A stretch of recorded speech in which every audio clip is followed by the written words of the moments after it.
We are in a competition of models with autocracies, and we are trying to show the world that American democracy and democracy writ large can work, can effectively deliver the will of the people, and to the extent that we are not updating, refurbishing, revamping our own democratic processes and procedures to meet the needs of the modern moment, then we are not going to be as successful in making that case to the rest of the world, to China, to Russia, or to anyone else. And so there is a national security dimension to this today, just as there was through the decades of the Cold War. Refurbishing, we're not even doing the laundry. Hi again, everyone. It's 5 o'clock in the East. The hallmark of a successful America, a successful democracy, is its ability to hold free and fair elections, to show that our democracy works, that the voices of our people are represented. As President Biden's National Security Advisor Jake Sullivan points out there, demonstrating that on the world stage is key to America's global standing. If our democracy is diminished, there too goes our power on the world stage, and therefore becomes a threat to our national security. Yet what we've witnessed over the past several months has been the Republicans' dismantling of that central tenet of our democracy, making it harder for some Americans, mostly ones who tend to vote Democratic, to exercise their right to vote, stripping power from nonpartisan election officials, and undermining confidence in our democratic systems. All moves spurred by the big lie. New reporting in the New York Times takes a look at how the next generation of Republicans are further cementing that party's shift to the dark side. Quote, across the country, a rising class of Republican challengers has embraced the fiction that the 2020 election was illegitimate, marred by fraud and inconsistencies, aggressively pushing Trump's baseless claims that he was robbed of re-election. These candidates represent the next generation of aspiring GOP leaders who would bring to Congress the real possibility that the party's assault on the legitimacy of elections, a bedrock principle of American democracy, could continue through the 2024 contests.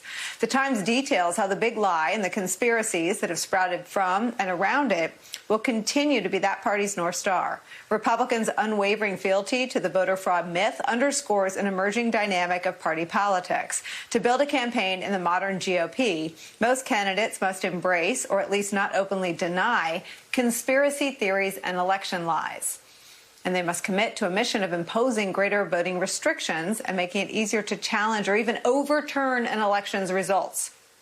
The prevalence of such candidates in the nascent stages of the party primaries highlights how Trump's willingness to embrace far-flung falsehoods has elevated fringe ideas to the mainstream of his party.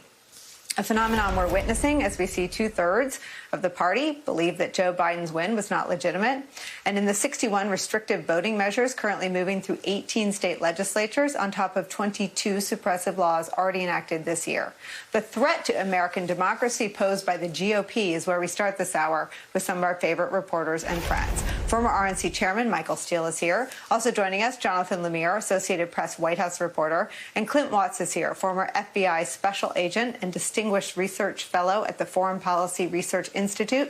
Lucky for us, all three are MSNBC contributors. Michael Steele, I'm going to start with you. And I was briefed on some polling earlier today that made me think that all these Republicans are tattooing Trump across their forehead forever at the very moment when he's tanking in the polls. In New Hampshire, let me read this polling. It's from former National Security Advisor John Bolton, but he teamed up with St. Anselm College Institute of Politics. In October of 2020, 72% of Republican voters in New Hampshire were favorable to Trump.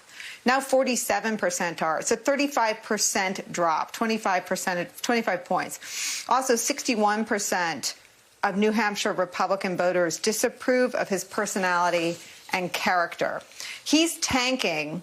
They're taking the most heinous aspects of Trumpism and running with it. Michael Steele, why? Well, I think in large measure, Nicole, that's in isolation. So that's, New Hampshire voters. It's New Hampshire. It's not, show me that number in Mississippi and throughout the South. Show it to me in parts of the West. So I think, while that may portend a trend in what we could see as we reemerge into a new election cycle and people start to look at the possibility of electing Trump-like candidates, that may be something to pay attention to. But right now, I just think it's a one-off. I think the underlying realities are still very much there, that the party is wholesale Trumpian. It is Trump-like, or wants to be, and you'll see that as the lead-in indicates, with candidates who are emerging now to run for every office from dog catcher to governor of the states in the U.S. Senate and beyond, is this kind of one-off from Trump. And so they're going to perpetuate the lie, and they're going to perpetuate the narrative that they think may land a Trump endorsement at some point in their race. So I think that's still the animating idea right now, despite what at least this one poll may show us.